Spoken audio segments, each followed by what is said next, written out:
I need water. Help me. I need water. Help.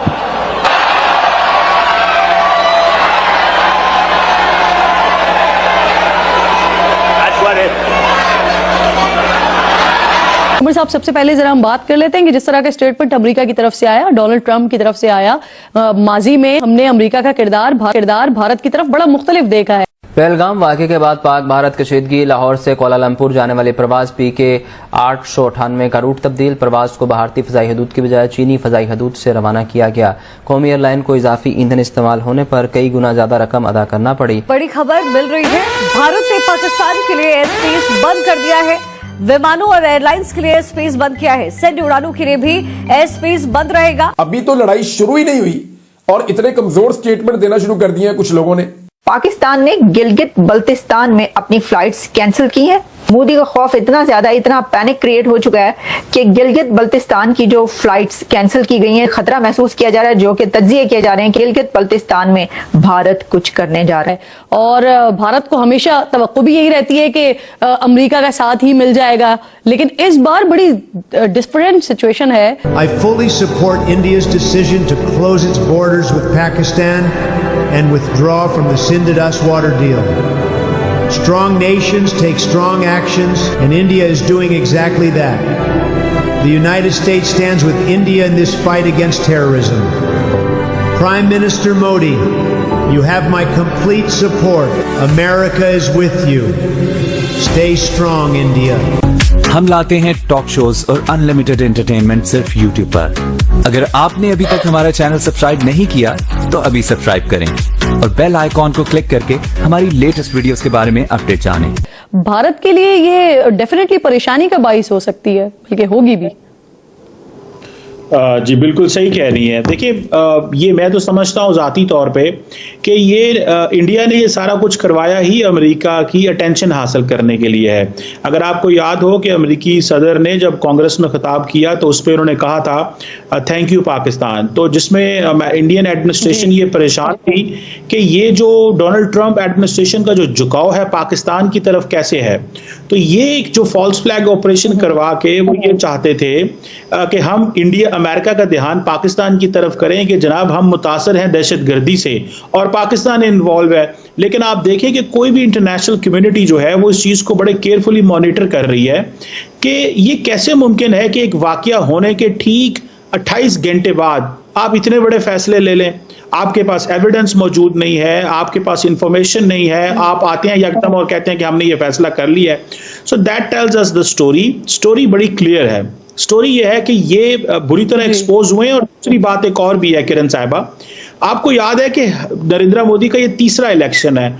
हर 5 साल के दौर में एक वाकया ये करवाते हैं। अगर 2016 में इन्होंने उरी का वाकया करवाया, 2019 के अंदर इन्होंने एक और पुलवामा का वाकया करवाया और 2025 करवाया। और आप देखें कि ये फॉल्स फ्लैग ऑपरेशंस के जरिए वो हर दफा अपने पॉलिटिकल डोमेस्टिक इंसेंटिव्स लेते हैं। तो ये आप बताएं कि कौन मुल्क, और हम जैसा मुल्क तो हम तो ऑलरेडी हमारे हाथ जिसे कहते हैं ना प्लेट इज फुल, हम मसरूफ हैं। एक तरफ हम कहते हैं जी बलोचिस्तान में भी हमारी तरफ आप देख रहे हैं चैलेंजेस हैं, खैबर पख्तूनख्वा के बॉर्डर के जो अफगानिस्तान से लगता है वहां पे भी चैलेंजेस हैं।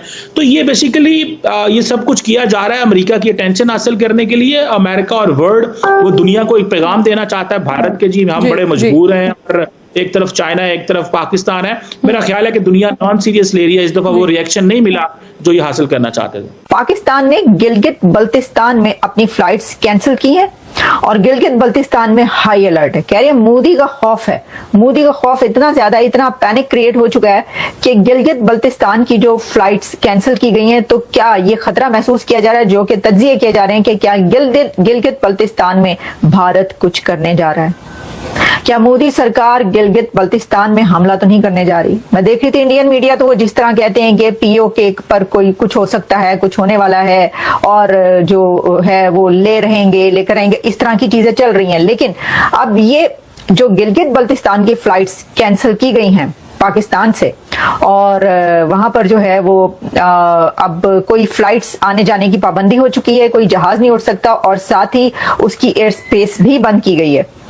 तो फिर इससे ऐसा महसूस होता है कि क्या जो अटैक है या जो स्ट्राइक है वो गिलगित बल्तिस्तान की तरफ से होगी, या क्या भारत गिलगित बल्तिस्तान में दाखिल होकर कुछ करने लगा, ये क्या होने जा रहा है, इसके बारे में हम ऐसा सच तो अभी कुछ नहीं कह सकते, हम तो आपको सिर्फ खबरें बता रहे हैं।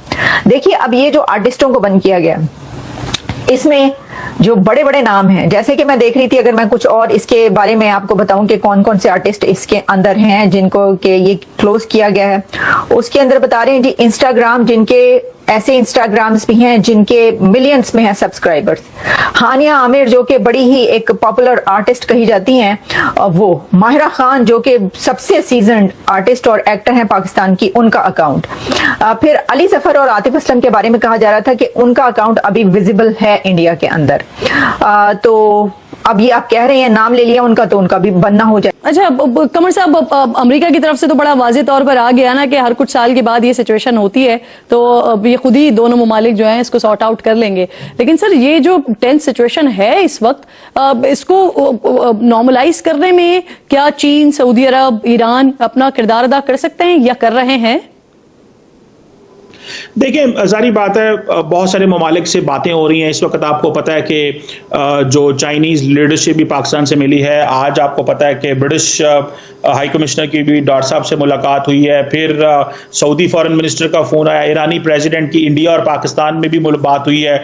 सो बहुत कुछ यकीनन बैकग्राउंड पे हो रहा होगा, और इसका मकसद यही है कि रीजनल ममालिक चाहते हैं कि नॉर्मलाइजेशन हो। लेकिन क्वेश्चन ये है कि इंडिया साइलेंट है। इंडिया बेसिकली दुनिया से सपोर्ट हासिल करना चाहता है पहले तो, लेकिन उसके बाद वो क्या एक्शन लेता है, क्योंकि इंडिया कहता है जी किसी थर्ड पार्टी को हम इन्वॉल्व नहीं करेंगे, हम कोई मीडिएशन नहीं करवाना चाहते। तो मुझे ये लगता है कि इससे थोड़ा खतरे वाली बात ये नजर आती है कि एटलीस्ट वो एग्रेशन चाहते हैं। पाकिस्तान डिप्लोमेसी को रास्ता देना चाहता है, इंडिया एग्रेशन को रास्ता देना चाहता है। सो अगर ये होता है तो यहां पे मेरा ख्याल है कि रीजनल पावर्स और पर्टिकुलरली अरब ममालिक का रोल ज्यादा नजर आ रहा है, ईरान का रोल बड़ा बढ़ता हुआ नजर आ रहा है। सर, दो कंट्रीज है ना जो एक ही जैसी सोच रखते हैं, तर्जे उनका जो है वो भी एक ही जैसा है बिल्कुल। अगर तर्जे सियासत आप देखते हैं, इसराइल को देखते हैं या भारत को देखते हैं, वो भी खून बहा रहे हैं, ये भी इसी पे यकीन रखते हैं। क्या कुछ कश्मीर में कोई इस किस्म की कोई मुश्तरका कुछ करने की कोशिश हो रही है? क्योंकि अभी पिछले दिनों कल ही हमारे सामने खबरें, कुछ इत्तलात आई कि कुछ लोग वहां पर आए मुसल्ला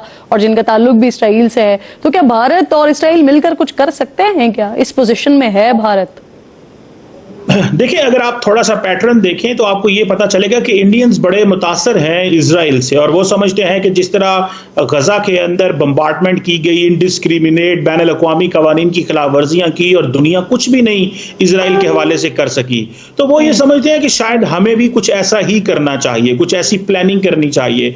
और इसीलिए ये जो बातें चली थी कि कुछ इजरायली जो है वो श्रीलंका उधर श्रीनगर के अंदर लैंड किए हैं, तो अब जाहिर बात है क्योंकि गजा का टेरेन डिफरेंट है, कश्मीर का टेरेन डिफरेंट है, लेकिन फिर भी बड़ा जारी बात है जो इजरायलियों का कश्मीर में आना एक चैलेंज तो है। पता नहीं किस तरह की प्लानिंग हो रही है, क्या करना चाहते हैं। आपको पता है कि वो कश्मीरियों के घर जला रहे हैं, वहां पे उनको डिमोलिश कर रहे हैं, खौफ व हिरास फैलाने की कोशिश कर रहे हैं। कश्मीरी बड़े सख्त नाराज हैं कि आप हमें सिक्योर नहीं करते, हमारे साथ ज्यादतियां करते हैं। और नरेंद्र मोदी साहब बेसिकली, किरण साहबा आपको पता है, गुस्सा ले रहे हैं क्योंकि वो बीजेपी इलेक्शन हार गई ना कश्मीर के अंदर।